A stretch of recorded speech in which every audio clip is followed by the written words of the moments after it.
សែនល្អតែកូនមិនដែលខ្វាយខ្វល់ដល់ចិត្តលោកបន្តិចឡើយលោកតែងផិតភ័យ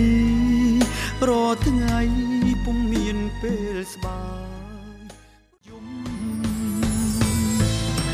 មួយនាទីក៏ឈឺឲ្យតែនឹកដល់អូនបេះដូងលែងនៅខ្លួនធ្លាក់ដល់ដីកប់ហួចជ្រងវាឈឺខ្លាំងបំផុតស្ទើរតែមិនអាចទ្រាំឲ្យគ្រូពេទ្យផ្សំថ្នាំលេបយ៉ាងណាក៏មិនបាត់ជំងឺខ្វាំងអ្នកថែ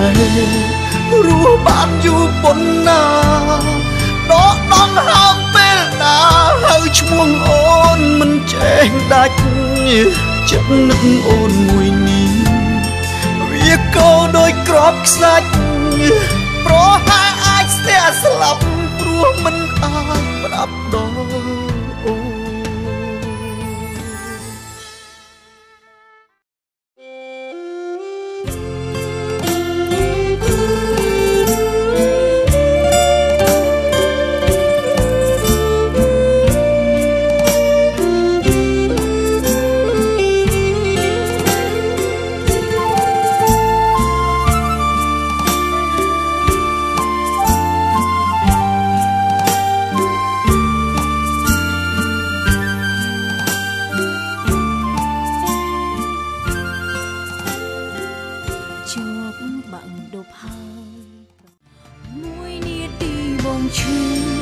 មួយជីវិតអូនយ៉ាងតុងនេះធ្ងន់ជាងភ្នំធំជាងផែនផស្ទារស់ពីបាក់ជាងស្លាប់នឹកមិនអាចប្រាប់គ្នាគ្មានសេះសល់វេលាសម្រាប់ស្នេហ៍ទាំងប៉ុន្មានសង្ឃឹមពេកគ្មានអូនបងចេះមើលថែខ្លួនទ្រាំរស់ដើម្បីអូនបើសិនបងអាចធ្វើបានផែនដីមានរឿងមួយគង់ជួបគ្នាមិនខានទោះពេលនេះមិនបានរស់ក្បែរគ្នាក៏ដោយចង់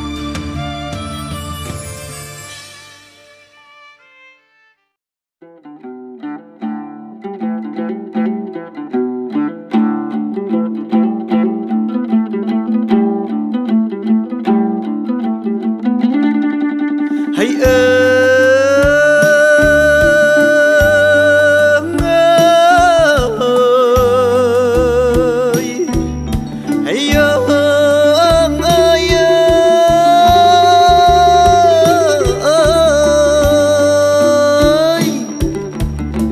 ភក្ត្របត់បិណ្ឌភ្ជុំខ្មែរតែងជួបជុំគ្រប់ក្រុមគ្រួសារ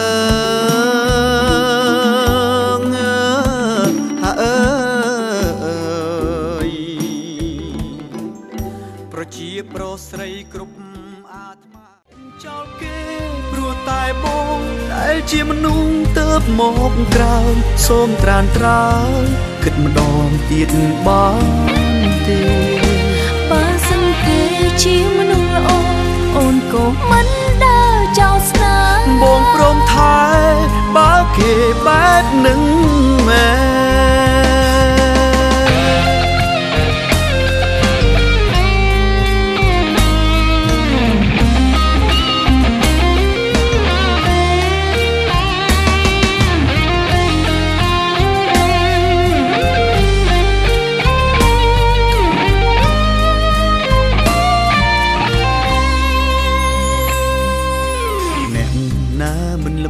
ថាអូននឹងគេស្រឡាញ់គ្នាខ្លាំង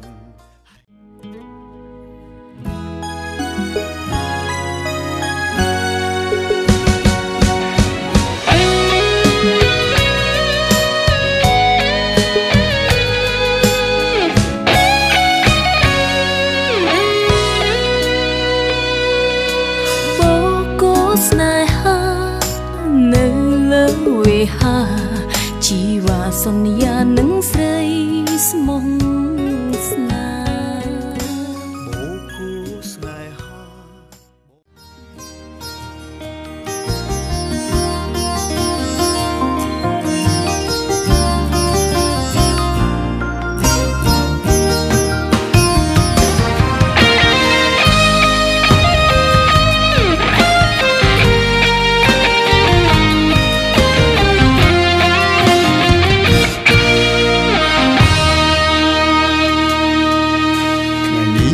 ថ្ងៃមង្គលបានផ្ដល់ដល់យើងទាំងពីរជាថ្ងៃប្រោះក៏មិនក្រំគ្រាបងខំហើយឲ្យអូនស្គាល់គេព្រមតែគេទើបយើងឆ្ងាយគ្នាគេមកដល់បងអស់វេលាគេទៀមទាឲ្យអូនបែកបងខំហើយឲ្យអូនទៅគេផ្លូវស្នេហ៍ឲ្យគេថែម្ដងស្មានអូនសុខបែកក្រំបេះដូងសុំទុំផម្ចាស់ស្នេហ៍បងអើយបងឈួតមួយពេលដូចបងខ្ញុំចង់ស្រែកប្រាប់ថាមិនមែនខ្ញុំតែម្នាក់ឯងជីវិតខ្ញុំបានជ្រោមជ្រែងពីអ្នកដែរមិត្តប្រុសស្រីគ្រប់មជ្ឈដ្ឋានមិនថាក្រុមចំការស្រែជួយគ្រប់គ្នាទើបខ្ញុំបានជោគជ័យឃើញបងប្អូនសប្បាយចិត្តខ្ញុំរីករាយយ៉ាងខ្លាំងព្រោះអ្នកជាកម្លាំងឲ្យខ្ញុំតស៊ូតទៅសូមជូនពរអ្នកបានសុខសាន្តប្រពៃកុំបីមានគ្រោះភ័យរួមមាននៃជួបជោគជ័យរៀង